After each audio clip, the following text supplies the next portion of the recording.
The Murder of Roger Ackroyd. Chapter 18. Charles Kent. Half an hour later saw Poirot, myself, and Inspector Raglan in the train on the way to Liverpool. The inspector was clearly very excited. One may get a line on the blackmailing part of the business, if on nothing else. He declared jubilantly, "He's a rough customer, this fellow, by what I heard over the phone. Takes dope, too. We ought to find it easy to get what we want out of him. If there was the shadow of a motive, nothing's more likely than that he killed Mr. Ackroyd. But in that case, wise young Pattern keeping out of the way. The whole thing's a muddle, that's what it is. By the way, Poirot, you were quite right about those fingerprints. They were Mr. Ackroyd's own. I had rather the same idea myself, but I dismissed it as hardly feasible." I smiled to myself. Inspector Raglan was so very plainly saving his face. "As regards this man," said Poirot, "qui is not yet arrested, no, detained under suspicion. And what account does he give of himself?" "Precious little," said the inspector with a grin. "He's a wary bird, I gather. A lot of abuse, but very little more. On arrival at Liverpool, I was surprised to find that Poirot was welcomed with acclamation. Superintendent Hayes, who met us, had worked with Poirot over some case long ago, and had evidently an exaggerated opinion of his powers. "Now we've got Poirot here, we shan't be long," he said cheerfully. "I thought you'd retired, Musier." "So I had, my good Hayes, so I had. But how tedious is retirement! You cannot imagine to yourself the monotony with which day comes after day. Very likely. So you've come to have a look at our own particular find. Is this Dr. Shepherd? Think you'll be able to identify him, sir?" "I'm not very sure," I said doubtfully. "How did you get hold of him?" inquired Poirot. "Description was circulated, as you know. In the press and privately. Not much to go on, I admit.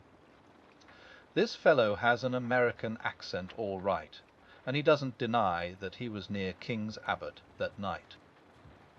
Just asks what the hell it is to do with us, and that he'll see us in, before he answers any questions. Is it permitted that I, too, see him?" asked Poirot. The superintendent closed one eye knowingly. "Very glad to have you, sir. You've got permission to do anything you please. Inspector Japp of Scotland Yard was asking after you the other day. Said he'd heard you were connected unofficially with this case. Where's Captain Pattern hiding, sir? Can you tell me that?" "I doubt if it would be wise at the present juncture," said Poirot primly, and I bit my lips to prevent a smile. The little man really did it very well. After some further parley, we were taken to interview the prisoner. He was a young fellow, I should say not more than 22 or 3. Tall, thin, with slightly shaking hands, and the evidences of considerable physical strength somewhat run to seed. His hair was dark, but his eyes were blue and shifty, seldom meeting a glance squarely. I had all along cherished the illusion that there was something familiar about the figure I had met that night, but if this were indeed he, I was completely mistaken. He did not remind me in the least of any one I knew. "Now then, Kent," said the superintendent, "stand up. Here are some visitors come to see you. Recognize any of them?" Kent glared at us sullenly, but did not reply. I saw his glance waver over the 3 of us, and come back to rest on me. "Well, sir," said the superintendent to me, "what do you say?" "The height's the same," I said, "and as far as general appearance goes it might well be the man in question. Beyond that I couldn't go." "What the hell's the meaning of all this?" asked Kent. "What have you got against me? Come on out with it. What am I supposed to have done?" I nodded my head. "It's the man," I said. "I recognize the voice." "Recognize my voice, do you? Where do you think you heard it before?" "On Friday evening last, outside the gates of Fernley Park." "You asked me the way there." "Why did I?" "Do you admit it?" asked the inspector. "I don't admit anything." "Not till I know what you've got on me." "Have you not read the papers in the last few days?" asked Poirot, speaking for the first time. The man's eyes narrowed. "So that's it, is it? I saw an old gent had been croaked at Fernley. Trying to make out I did the job, are you?" "You were there that night," said Poirot quietly. "How do you know, mister?" "By this." Poirot took something from his pocket and held it out. It was the goose quill we had found in the summer-house. At the sight of it the man's face changed. He half held out his hand. "The snow?" said Poirot thoughtfully. "No, my friend, it is empty. It lay where you dropped it in the summer-house that night." Charles Kent looked at him uncertainly. "You seem to know a hell of a lot about everything, you little foreign cock-duck. Perhaps you remember this: the papers say that the old gent was croaked between 9:45 and 10 o'clock. That is so," agreed Poirot. "Wes, but is it really so?" "That's what I'm getting at." "This gentleman will tell you," said Poirot. He indicated Inspector Raglan. The latter hesitated, glanced at Superintendent Hayes, then at Poirot, and finally, as though receiving sanction, he said, "That's right. Between 9:45 and 10 o'clock." "Then you've nothing to keep me here for," said Kent. "I was away from Fernley Park by 25 minutes past 9. You can ask at the Dog and Whistle. That's a saloon about a mile out of Fernley on the road to Cranchester. I kicked up a bit of a row there, I remember. As near as nothing to 9:45 it was. How about that?" Inspector Raglan wrote down something in his notebook. "Well?" demanded Kent. "Inquiries will be made," said the inspector. "If you've spoken the truth, you won't have anything to complain about. What were you doing at Fernley Park, anyway?" "Went there to meet some one." "Who-ho?" "That's none of your business. You'd better keep a civil tongue in your head, my man." The superintendent warned him. "To hell with a civil tongue. I went there on my own business, and that's all there is to it. If I was clear away before the murder was done, that's all that concerns the cops." "Your name, it is Charles Kent," said Poirot. "Where were you born?" The man stared at him. Then he grinned. "I'm a full-blown Britisher, all right," he said.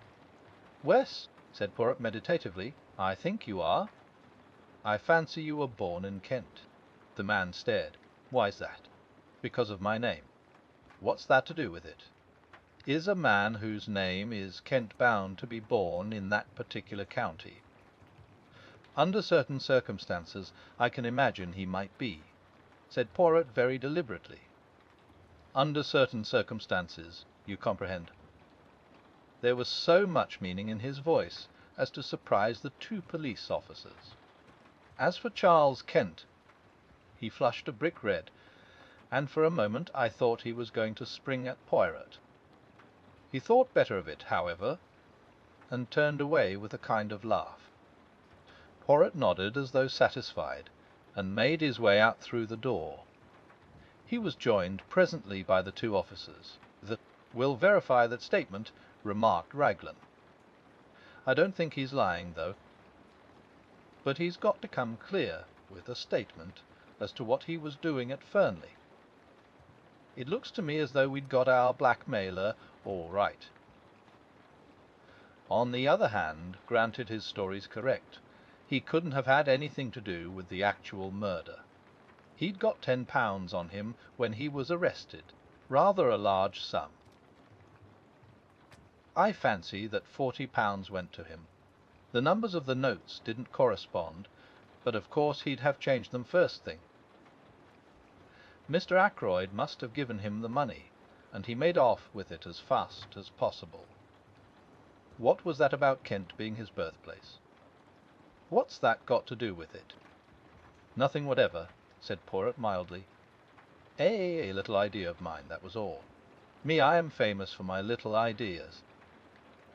You really? Said Raglan, studying him with a puzzled expression. The superintendent went into a roar of laughter.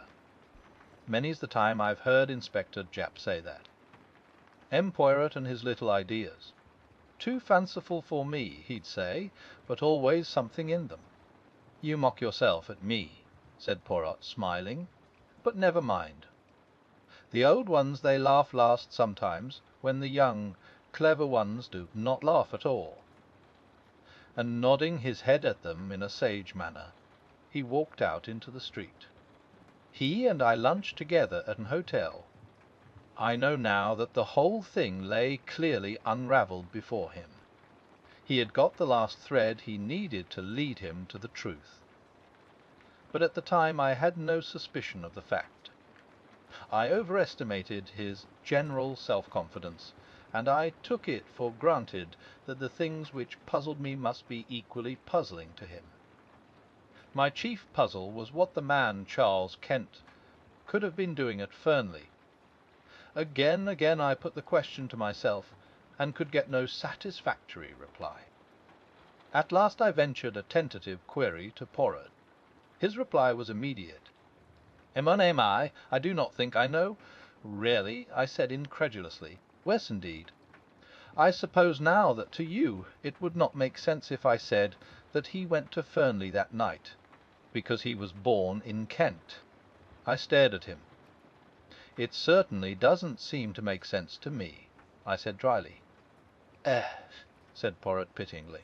"Well, no matter. I have still my little idea.